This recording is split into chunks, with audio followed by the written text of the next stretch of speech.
আগামীতে ইনশাল্লাহ ধানের শীষ এবং শাপলাকলির হাড্ডাহাড্ডি লড়াই হবে, সেটা এবং সেখানে আপনারা দেখেছেন যে ধানের শীষ এবং কলি দুইটার মধ্যে ইনশাল্লাহ হাড্ডাহাড্ডি লড়াই হবে।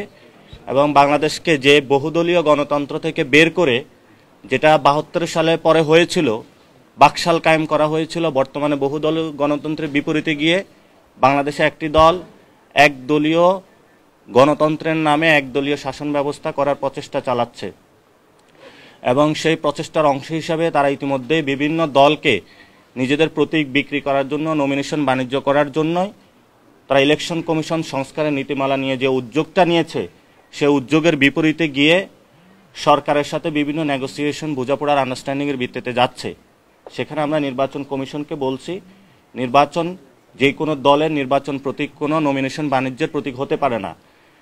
কেউ টাকা পয়সা দিয়ে বিভিন্ন দল নিজেদের পকেটস্থ করার জন্য এই ধরনের বাংলাদেশে গণতন্ত্র বিরোধী কাজকর্ম থেকে সরে আসার জন্য যে সংস্কারের একটা কার্যক্রম এসেছে, এটাতে স্ট্রিক্ট থাকার জন্য আমরা নির্বাচন কমিশনকে আহ্বান জানিয়েছি।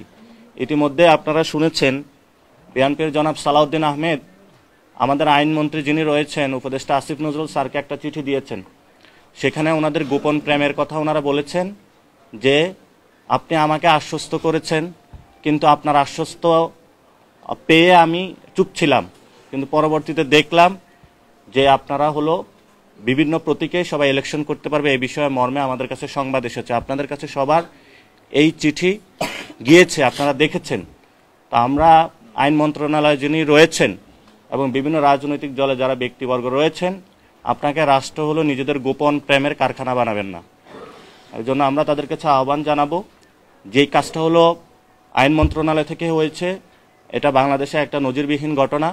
আমরা প্রধান উপদেষ্টাকে জানাবো যে আপনার উপদেষ্টা মণ্ডলী যারা রয়েছেন, তারা যদি বিভিন্ন দলের সাথে এই ধরনের গোপন প্রেম করে থাকে, তাহলে বাংলাদেশের গণতন্ত্রের যে যাত্রা সেটা ব্যাহত হবে। গণতন্ত্রের যাত্রার দিকে আমরা আপনাদেরকে আহ্বান জানাবো সুসংহত ওয়েতে সামনে যাওয়ার জন্য।